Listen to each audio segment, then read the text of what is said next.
जय हिंद दोस्तों।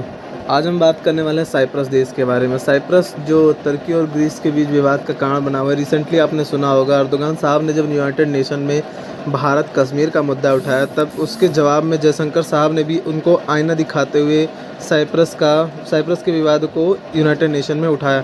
तो आज हम बात करते हैं साइप्रस विवाद क्या है। साइप्रस विवाद बहुत पुराना, बहुत लंबा विवाद है जो ग्रीस और तुर्की के बीच में विवाद का कारण बना हुआ है। तो आज हम जानेंगे कि ये विवाद क्या है। आप ध्यान से देखोगे तो ये साइप्रस आइलैंड का एक रणनीतिक महत्व बहुत ज़्यादा है, क्योंकि ये सुएज़ कैनाल में है और एक मेडिटेरियन सी के बीच, मेडिटेरियन सी जो लाल सागर मेडिटेरियन सी को जोड़ती है सुएज़ नहर, उसी को आप देखोगे तो मेडिटेरियन सी के एकदम पास में और सुएज़ नहर के पास में आपको मिलेगा।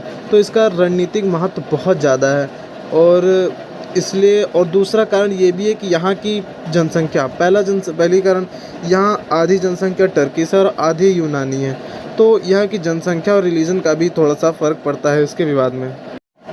अगर हम साइप्रस का इतिहास देखें तो हम शुरू करते हैं ऑटोमन एम्पायर से। ऑटोमन एम्पायर एक बहुत बड़ा इस्लामिक एम्पायर था जिसमें साइप्रस भी था। साल था 1571, जब ऑटोमन साम्राज्य के उस टाइम के कमांडर लाल मुस्तफ़ा पाशा ने 60,000 ट्रूप्स के साथ फुल्ली स्केल पे इन्वेजन किया और साइप्रस को ऑटोमन एम्पायर का एक राज्य बना लिया। धीरे धीरे एक ऐसा वक्त आया जब ऑटोमन एम्पायर की सारी शक्तियां कमज़ोर होने लगीं और ऑटोमन एम्पायर के उस टाइम के राजा शासक सुल्तान अपने आप को समझने लगे कि अब हमारा एम्पायर कमज़ोर होने लगा है। धीरे धीरे वक्त बीतता रहा और ऑटोमन साम्राज्य कमज़ोर हो गया। ऑटोमन साम्राज्य कमज़ोर होता चला गया और ऑटोमन साम्राज्य पर रूसी साम्राज्य का खतरा मंडराने लगा।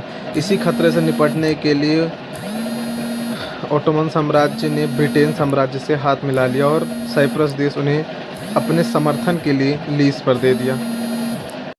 फिर वर्ल्ड वॉर प्रथम हुआ जिसमें ऑटोमन साम्राज्य ने भी भाग लिया, जिसमें दो राष्ट्रों का गुट बन गया, मित्र राष्ट्र, द्वि राष्ट्र। उसमें ऑटोमन एम्पायर ने भी भाग लिया, जिस कारण वर्ल्ड वॉर 1 जब ख़त्म हुआ तो ऑटोमन एम्पायर का विनाश हो गया और साइप्रस जो ब्रिटेन को लीज पे मिला हुआ था वो ब्रिटिशर्स की कॉलोनी बन चुकी थी और ब्रिटिशर्स ने वहाँ की सारी एडमिनिस्ट्रेशन, सारी शासनीय व्यवस्था ब्रिटिशर्स के हाथों में चली गई।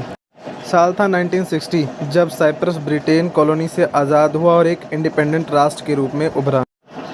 साल 1961 में साइप्रस राष्ट्रमंडल देशों का सदस्य। 20 जुलाई 1974, जब टर्की ने साइप्रस पर फुल स्केल इन्वेजन किया और साइप्रस के 36% हिस्से को कैप्चर कर लिया।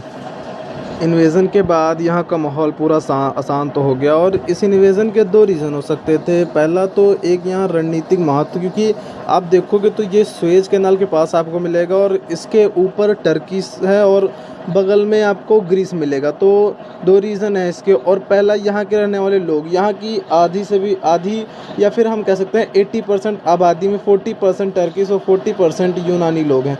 तो एक विवाद का कारण ये भी है। फिर 1974 में यूएन ने एक बफर जोन बनाया। बफर जोन में उन्होंने क्या किया कि जो टर्की द्वारा कब्जाया हुआ 36% हिस्सा था और जो एक इंडिपेंडेंट हिस्सा था, दोनों के बीच में एक लाइन ड्रॉ कर दी और इसे ही बफर जोन बना दिया गया। बफर जोन में यहाँ की यूनाइटेड नेशन की पीस कीपिंग फोर्स रहती है और जिस कारण इन दो देशों, एक ही देश को दो देशों में बांट दिया गया है। जो टर्की साइप्रस है उसकी कोई मान्यता नहीं है, उसको सिर्फ टर्की ने अपने आप से मान्यता दे रखी है, तो उससे कोई फ़र्क नहीं पड़ता। क्योंकि आप अपने घर को ही कहो कि ये मेरा घर है तो इससे कोई फ़र्क नहीं पड़ता। धन्यवाद। 1 मई सन 2004, जब साइप्रस यूरोपीय यूनियन का सदस्य बना। अगर जानकारी अच्छी लगी हो तो चैनल को लाइक, वीडियो सब्सक्राइब ज़रूर करिएगा और नेक्स्ट टॉपिक कमेंट में ज़रूर बताइएगा। हम अगली वीडियो उसी टॉपिक पर लाएंगे। धन्यवाद।